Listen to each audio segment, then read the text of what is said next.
Bismillahirrahmanirrahim. Assalamualaikum warahmatullahi wabarakatuh. Alhamdulillah summa alhamdulillah allazi khalaqal mauta wal hayata liyabluwakum ayyukum ahsanu amala. Asyhadu an la ilaha illallah wahdahu la syarikalah wa asyhadu anna Muhammadan abduhu wa rasuluh.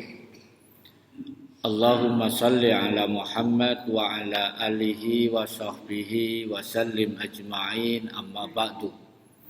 Subhanaka la ilma lana illa ma 'allamtana innaka antal alimul hakim.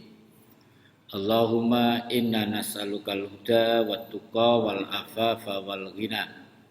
Allahumma inna nas'aluka ilman nafi'ah wa rizqan thayyibah wa amalan mutaqabbalah. Para jamaah rahimakumullah, kajian kita pada malam hari ini bicara tentang asuransi terbaik itu adalah kesolehan orang tua. Orang tua yang soleh akan menjamin kesuksesan anak cucunya.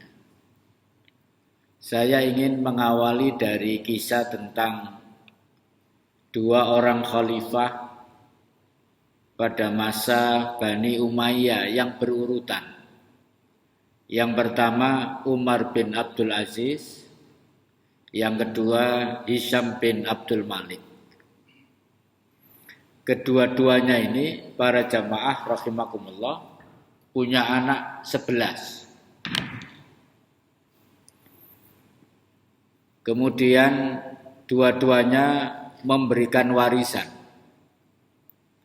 Umar bin Abdul Aziz dari 11 anaknya mendapatkan warisan setengah dinar.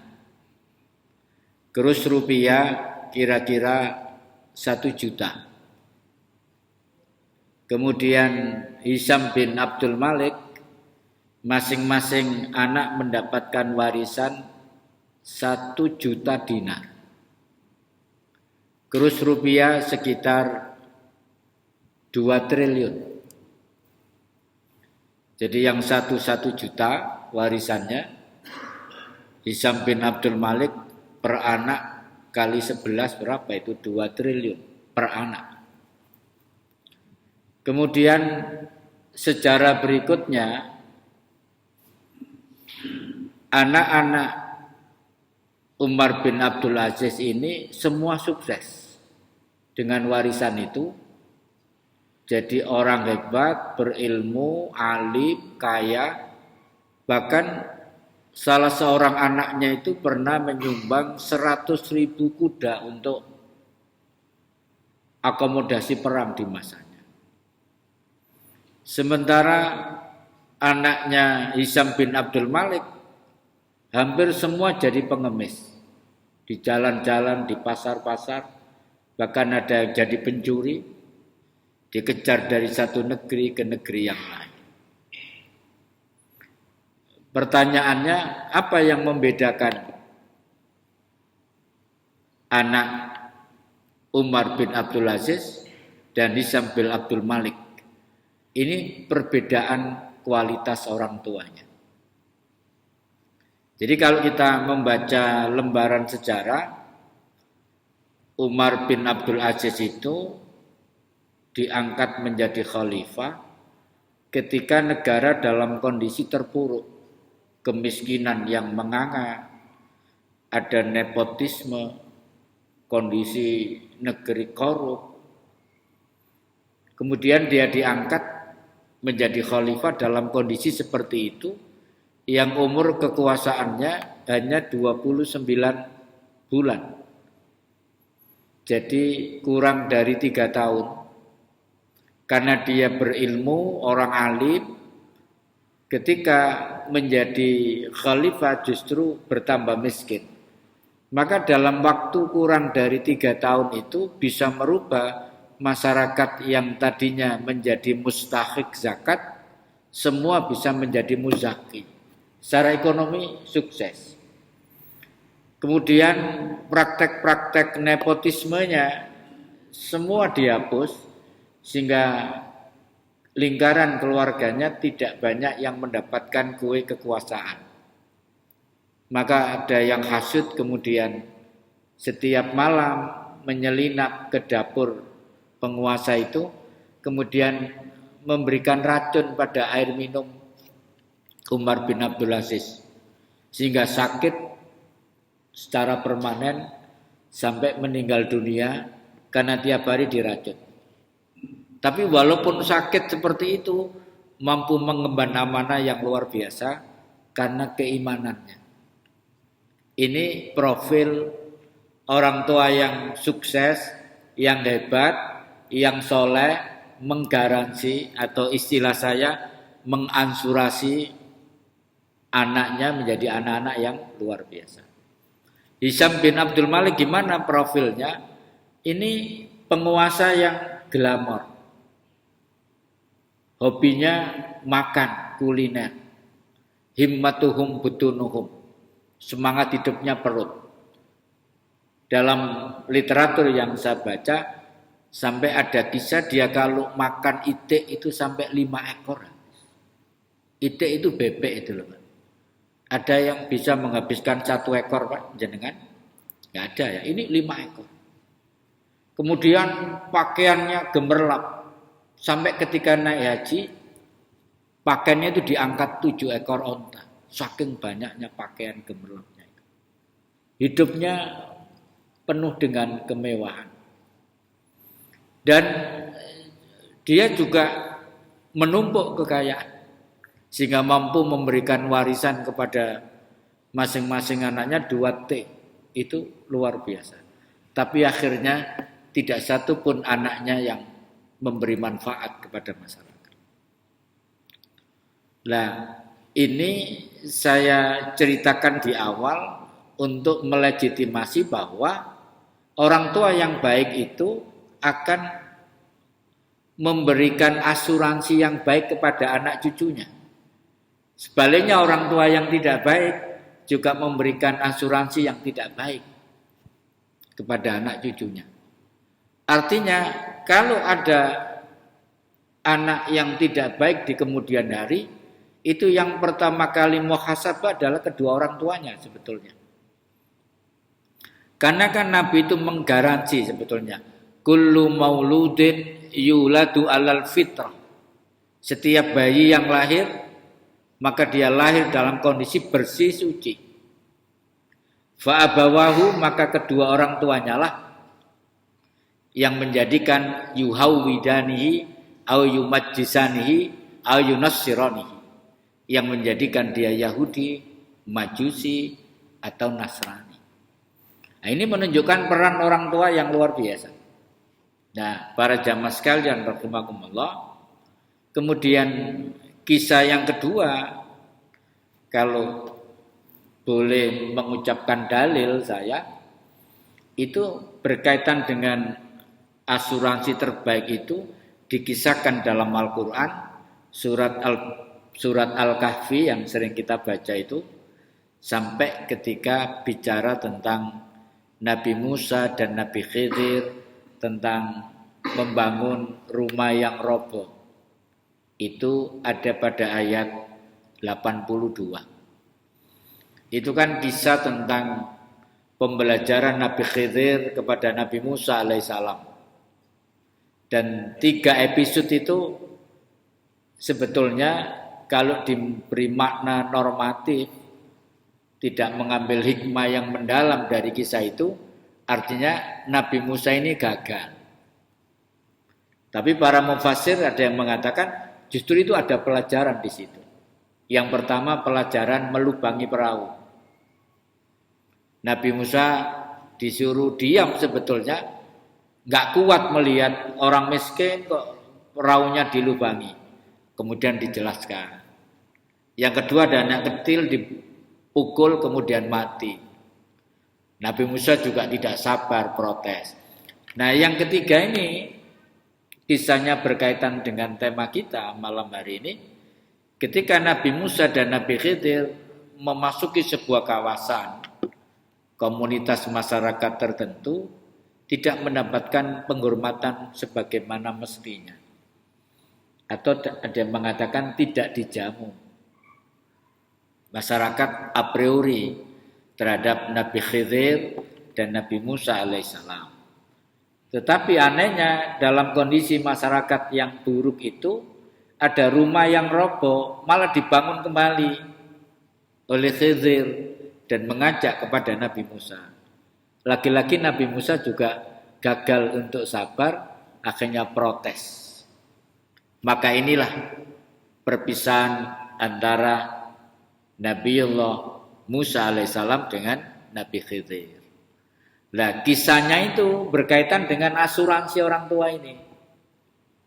Allah berfirman, fa'ammal jidaru, adapun dinding rumah itu yang roboh maksudnya, fakana li ghulamaini yatimaini, yaitu milik seorang anak kecil, 2 orang yang kedua-duanya yatim. Karena gulam itu maknanya anak kecil. Kalau lebih besar lagi namanya rojulun. Lebih kecil lagi sobiyun. Itu ya. Jadi Allah bercerita bahwa dinding rumah yang roboh itu adalah milik anak kecil 2 orang yang dua-duanya yatim fil Madinah, di kawasan itu, di kota itu. Wa kana tahtahu kanzul lahuma, di bawah reruntuhan rumah itu ada harta milik anak yatim itu. Jadi kalau dibongkar, dibangun, nanti ditemukan harta karunnya. Kenapa kok sampai Allah memerintahkan 2 nabi membongkar itu? Itu karena keberkahan orang tuanya yang soleh. Wa kana abuhuma sholihah. Karena ayah dari kedua orang anak yatim itu adalah seseorang yang soleh. Padahal itu dalam tafsir diceritakan para jamaah sekalian, ini bukan bapaknya langsung dari 2 orang anak yatim itu, tapi 1, 2, 3, 4, 5, 6, 7. Jadi ini keturunan ke-7. Bayangkan dahsyatnya kesolehan orang tua itu. Sampai orang tua yang soleh, mungkin ya konteksnya bapak dan ibu yang soleh itu, sampai mampu menggaransi, mengasuransi kehebatan anaknya, kesolehan anaknya, jaminan rezekinya dari orang tua sampai keturunan yang ke-7. Saya sangat meyakini ini, bahwa kesolehan itu akan memunculkan anak-anak yang soleh. Kalau enggak anaknya langsung cucunya, kalau enggak cucunya cicitnya pasti. Saya kebetulan di pesantren salaf ya, cukup lama, 6 tahun. Salaf bukan salafi ya, salaf itu berarti pesantren kuno, Nahdiyin lah. Itu kami sebagai santri itu selalu meyakini anak-anaknya kiai itu awalnya itu nakal-nakal. Ya termasuk Gus Dur itu ya nakal, kalau sampean baca biografinya. Pernah ngambil kambingnya kiainya di Tegalsari, disembelih rame-rame. Gus Mus itu mondoknya di Lirboyo, dan dia menceritakan sendiri di depan santri Lirboyo. Dulu saya itu mau nyolong tebu. Tebunya Kiai Marzuki. Teman-teman saya kumpulkan. Iki meneh ditebang. Pompong dorong ayo diambil duluan. Tapi enggak sampai mencuri. Karena Kiai waktu itu ada karomahnya, Gus Mus lewati dipanggil, Gus, sampean mriki. Sambil lote-lote Kiai Marzuki itu, Gus Mus duduk di ruang tamu, dari rumah ngewotong tebu, dari dapurnya itu dibawa ke ruang tamu. Niki Gus kula pilihno sing apik-apik. Langsung dapat pelajaran.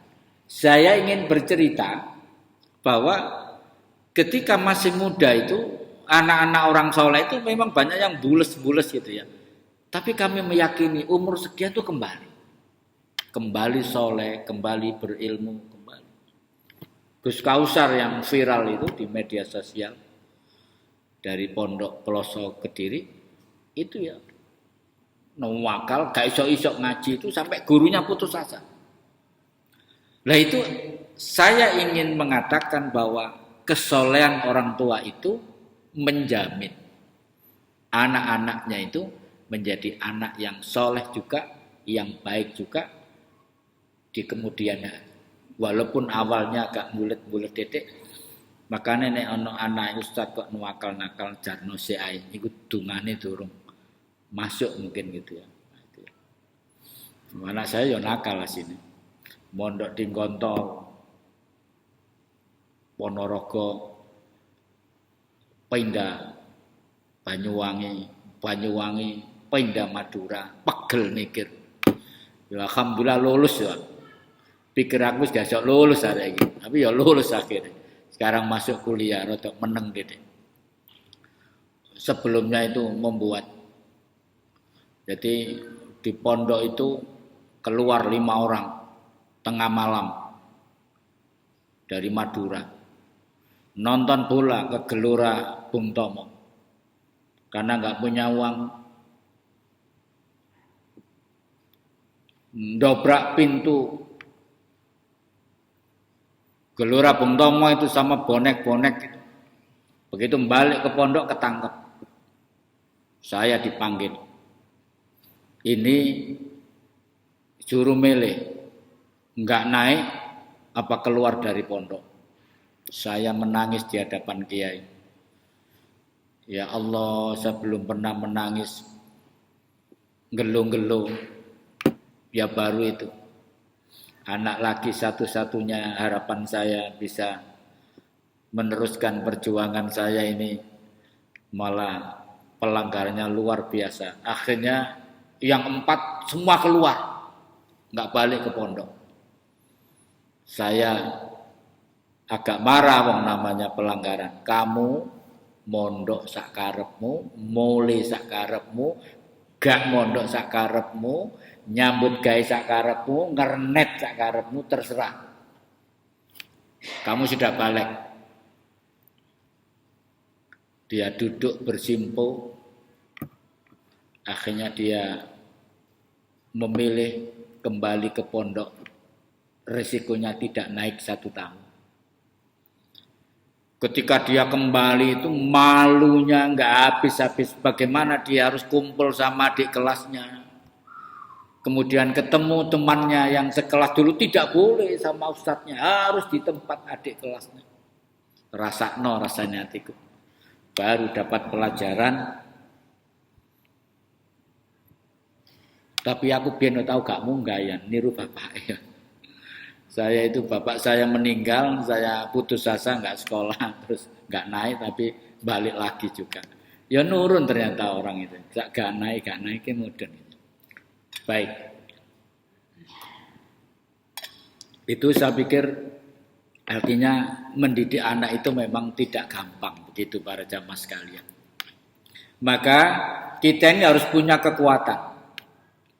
Kalau bisa kekuatan kesolehan itu adalah bapak ibunya sekaligus. Kalau sampai tidak punya kemampuan, salah satu harus ada yang istimewa keluarga kita. Kalau kita mungkin karena kesibukan kita tidak mampu meningkatkan kesolehan yang 24 karat misalnya, maka istri kita harus lebih istimewa. Harus ada salah satu yang menjamin. Kalau tidak bisa, kedua-duanya. Nah, kemudian dalil yang kedua para jamaah sekalian, ketika Umar bin Abdul Aziz tadi menjelang wafatnya, pejabat-pejabat tahu kalau hanya memberikan warisan 1/2 dinar, ada tokoh namanya Maslama. Itu menteri keuangan kalau sekarang. Dia datang dipilih Umar bin Abdul Aziz yang mau sakaratul maut itu, perintahkan kepada kami untuk mengeluarkan Baitul Mal untuk mencukupi anak-anak Paduka. Dapat apa uang setengah dinar itu untuk hidup anak-anak Paduka? Maka dalam kondisi sakit itu Umar bin Abdul Aziz, bangunkan aku, dudukkan aku. Dia duduk, kemudian dia bicara di hadapan Maslama dan pejabat-pejabat. Ketahuilah, bukan saya tidak memberikan warisan, tapi warisan itu cukup dengan ini. Kemudian Umar bin Abdul Aziz mengutip ayat pendek dalam surat Al-A'raf ayat 196. Ini juga harus menjadi pedoman kita para jamaah sekalian. Ayat itu berbunyi, Inna waliyallah liyallah alladzi nazzalal kitab wa huwa yatawallas sholihin. Ini yang disampaikan Umar bin Abdul Aziz, bahwa aku bukan tidak mewarisi apa-apa kepada anakku yang hanya setengah dinar itu, tapi aku memberikan anak-anakku ini. Sesungguhnya pelindungku adalah Allah yang telah menurunkan Alkitab ini, Al-Quran maksudnya, dan dia melindungi orang-orang yang soleh. Ini warisan yang aku berikan kepada anakku, bahwa kesolehan anak-anak itu adalah menjadi sebab Allah melindungi, mencukupi, dan seterusnya. Nah, bayangkan kalau kita punya keyakinan ini, kita membangun kesolehan itu, kemudian kita bangun juga anak cucu kita kesolehan yang sama, maka wa huwa yatawallas sholihin, Allah akan melindungi orang-orang yang saleh. Ini yang saya sebut asuransi. Kalau asuransi normatif kita di dunia ini, paling kan asuransi pendidikan, asuransi kesehatan, mungkin umurnya sangat pendek sekali. Jadi jaminan pendidikan, jaminan kesehatan. Tapi jaminan keselamatan di akhirat tidak mampu menyentuh asuransi dunia. Tapi asuransi kesolehan inilah yang bisa menjamin keluarga kita ini sukses dunia dan akhirat. Dan ini tidak banyak yang menjadi sesuatu yang penting lah hari ini bagi banyak orang. Kemudian yang ketiga, para jamaah sekalian, saya tadi kan bicara kesolehan itu bisa mewariskan ya. Lah siapa orang yang soleh itu? Memang agak berat para jamaah sekalian. Kita ini sering terjebak pada mana yang sangat abstrak. Orang yang bertakwa itu adalah menjalankan perintahnya, meninggalkan larangannya. Padahal ada 13 item.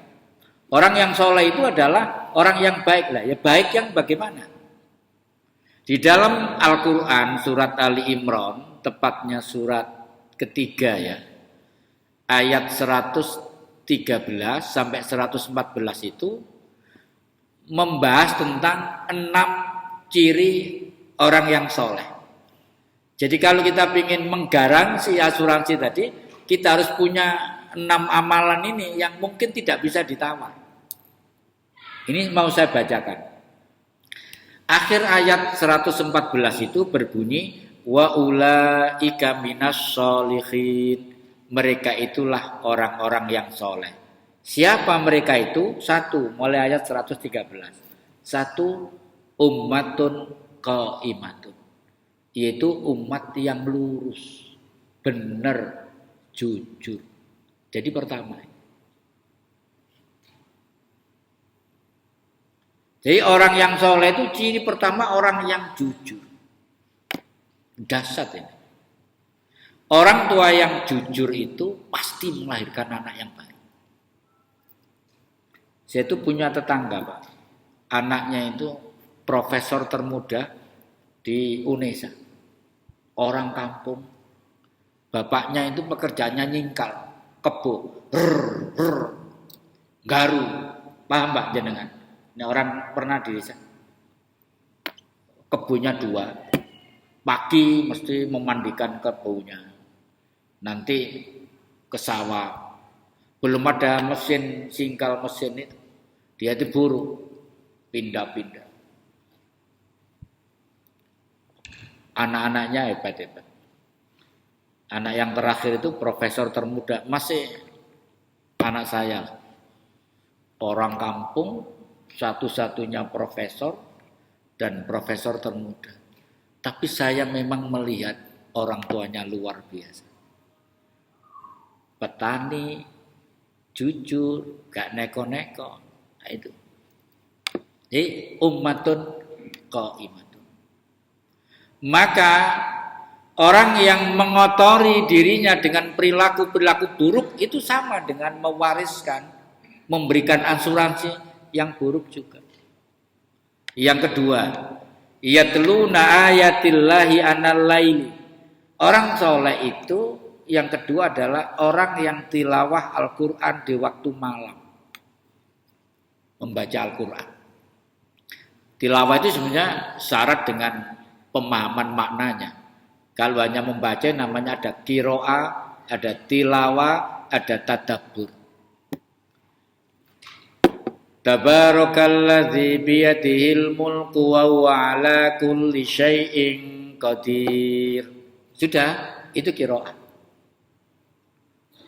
Tapi kalau zalikal kitabu, kitab Al-Qur'an ini, la raiba fihi, tidak ada keraguan di dalamnya, hudan sebagai petunjuk lil muttaqin, bagi orang-orang yang bertakwa. Oh, Al-Quran ini petunjuk toh bagi orang-orang yang bertakwa. Itu namanya tilawah. Ono oh. Kalau meningkat lagi namanya tadabbur. Tadabbur itu mendalami Al-Quran dengan perangkat-perangkat ilmu tertentu. Ya mengenal nahwu sorofnya, bahasa Arabnya, kemudian ulumul Qur'annya, sampai menemukan makna yang mendalam, itu namanya tadabbur. Dan itu diperintah, afala yatadabbarunal Qur'an am ala qulubin aqfaluha. Apakah kamu tidak memikirkan ayat-ayat Al-Qur'an atau hatimu telah terkunci? Artinya membuka hidayah itu dengan membuka Al-Qur'an, kemudian mendalami kandungannya. Gampangannya ngaji tafsir. Itu tadabbur. Kemudian yang ketiga, wahum yasjudun. Ini maknanya tahajud. Jadi orang yang soleh itu karakter ketiga, sholat tahajud. Dan itu menentukan. Apapun persoalan hidup kita itu, para jamaah sekalian, bisa selesai dengan tahajud. Karena Allah menjamin, wa minal laili fatahajjat bihi nafilatan laka asa ayyab asaka rabbuka maqamam mahmuda.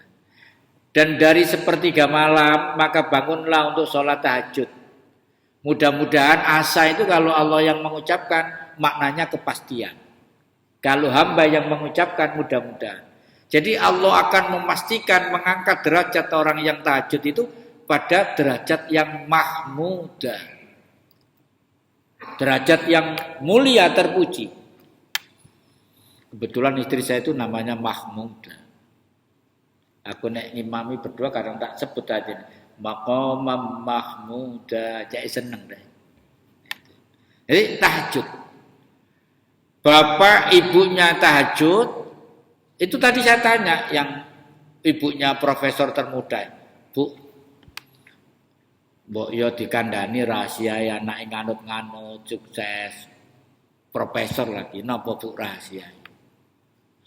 Ngisin Pak Ustadz, saestu napa rahasia pengin seberap kula. Ternyata ibunya itu hampir tidak pernah berhenti puasa Senin Kamis. Dan dia selalu sholat malam, bapak ibunya. Kula niki pun jam kali mboten saged tilem Pak Ustaz. Nggih alhamdulillah. Masya Allah Bu, mangkane anak sampean dadi profesor. Ngene tirakat. Enggak gampang. Nah, itu ya. Memang berat orang yang soleh itu. Yang keempat, yu'minuna billahi wal yaumil akhir. Orang yang beriman kepada Allah dan beriman kepada hari akhir. Ini nggak usah dijelaskan, sudah paham. Yang nomor 5, ya'muruna bil ma'ruf wa yanhauna 'anil munkar. Kira-kira yang kelima ini orang yang peduli terhadap dakwah amar ma'ruf nahi munkar seperti ini. Hadir di pengajian, menyelenggarakan pengajian, mendukung. Yang kedua, menutup kemungkaran. Kalau amar ma'ruf kan ngaji seperti ini, mengajak berbuat baik. Nahi mungkarnya itu menutup kemungkaran. Karena kemungkaran itu kata Nabi seperti rumput yang tumbuh di depan rumah kalian. Kalau nggak kalian cabut akan tumbuh masuk ke dalam rumah kalian. Itu makna metafor. Artinya kalau kawasan itu banyak maksiat, nggak ditutup, keluarga kita bisa jadi korban. Nah, orang yang soleh itu punya kepedulian itu. Dia sedih kalau yang ngaji sedikit, sedih. Kenapa ya pengajian kok tidak diminati? Orang-orang ini kok jarang yang jamaah sekarang. Anak-anak muda kok ke warung kopi, kok gak ke masjid. Lah orang yang punya kegelisahan itu orang yang aktivitas dakwah amar ma'ruf nahi munkar. Termasuk dia gelisah melihat pemimpin tambah lama, tambah zalim, tambah zalim, tambah zalim. Nah, itu ada aktivitas dakwah amar ma'ruf nahi munkar. Yang keenam, yang terakhir, wa yusari'una fil khairat. Itu kalau diterjemahkan bebas, orang yang terdepan dalam kebaikan itu orang yang soleh. Dia selalu pingin memulai kebaikan. Dan kalau berbuat baik, wakas, semangat, tidak mengenal lelah. Itu orang yang soleh. Lah orang yang soleh, yang wa yusari'una fil khairat itu orang yang punya apa ya? Etos kerja, etos dakwah, etos beramal yang prima. Orang ini nanti yang dijamin juga innal arda yarisuha ibadiyas salihun. Bumi ini atau ya bumi akan dikuasai, akan dipimpin oleh hamba-hambaku yang saleh. Jadi kalau dia memenuhi 6 karakteristik ini, dunia ini akan diserahkan Allah kepada mereka. Kalau hari ini belum, berarti ada something wrong. Ada persoalan dengan kesolehan umat Islam di Indonesia. Ngaku soleh tapi belum soleh, tapi sik saleh. Nah, membangun ini para jamaah sekalian, membangun kesolehan ini tidak hanya berdampak punya side effect pada anak cucu kita, tapi bisa ada meluas sampai kepada kehidupan bermasyarakat, kehidupan berbangsa dan bernegara akan dipimpin oleh orang-orang yang soleh. Kalau masyarakatnya soleh, pasti akan dipilihkan pemimpin yang soleh. Lah kalau pemimpin kita ini belum soleh, ya memang belum dipilih oleh Allah. Wong se porak-porandang ono kesolehane. Ya dipilihkan pemimpin yang tidak soleh. Nah, nanti kalau sudah ada gerakan simultan membangun kesolehan publik kira-kira begitu, maka pasti Allah akan memilihkan pemimpin yang soleh. Itu aksioma. Itu sebuah hubungan yang pasti. Kalau orangnya soleh ya pemimpinnya soleh. Kalau orangnya tidak soleh ya pemimpinnya tidak soleh. Kalau bapak ibunya soleh, insya Allah anaknya juga soleh, solihah. Tapi kalau orang tuanya tidak soleh, ya sulit. Tidak tahu, saya ini sering menemukan kejadian-kejadian ayat-ayat itu dibuktikan di depan mata kepala saya sendiri. Satu contoh para jamaah sekalian. Ada dulu neneknya itu pezina. Itu kan tidak salah. Ternyata dalam orang yang ahli zina itu hutang. Nabi mengatakan itu akan dibayar oleh anak cucunya. Nenek ini saya menyaksikan dia pezina. Ternyata anaknya juga kawinnya hamil duluan. Kemudian cucunya ini di depan mata kepala, cucunya juga hamil duluan. Cicitnya yang terakhir itu juga hamil duluan. Jadi betul kata Nabi, pezina itu hutang yang bayar anak cucunya. Sama dengan kesolehan itu asuransi tadi. Akan dibangkitkan orang-orang soleh di belakang mereka. Jadi kesimpulannya apa? Sebetulnya kalau kita ingin punya keturunan yang soleh itu kesibukan kita dalam membangun pribadi yang soleh dulu. Baru nanti mendidik anak-anak kita menjadi anak yang kita dulu, ibda binafsi dulu. Jangan sampai terbalik, orang tuanya nggak karu-karuan, menginginkan anaknya baik, sulit. Nah ini, makanya judulnya apa tadi? Asuransi terbaik adalah kesolehan orang tua. Nah, kenapa ini penting para jamaah sekalian? Karena kita ini diamanati oleh Allah, jangan sampai punya keturunan yang lemah.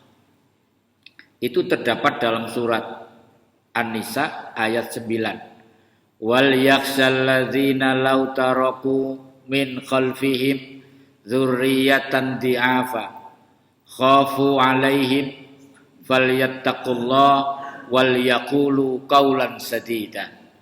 Dan hendaklah takut kepada Allah orang-orang yang seandainya meninggalkan di belakang mereka dzurriyyatan di'afa, keturunan yang lemah. Ibnu Katsir menafsirkan lemah iman juga lemah ekonomi ternyata. Jangan sampai kita ini punya keturunan lemah iman, tidak soleh, juga miskin, lemah ekonomi. Khafu alaihim, mereka takut akan kesejahteraan mereka, ini maksudnya. Falyattaqullah, maka hendaklah mereka bertakwa kepada Allah, wal yaqulu qaulan sadida, dan berkatalah dengan perkataan yang benar, yang jujur tadi, ummatun qaimatun tadi. Ada perintah dari Allah, kita tidak boleh sampai meninggalkan keturunan yang lemah iman, tidak soleh tadi. Yang kedua lemah ekonomi, melarat. Kenapa? Kadal fakru ayyakuna kufran. Kemiskinan itu lebih dekat kepada kekufuran. Na'udzubillah min dzalik. Demikian para jamaah sekalian yang saya hormati. Sekelumit ini mudah-mudahan jadi pelajaran bagi kita.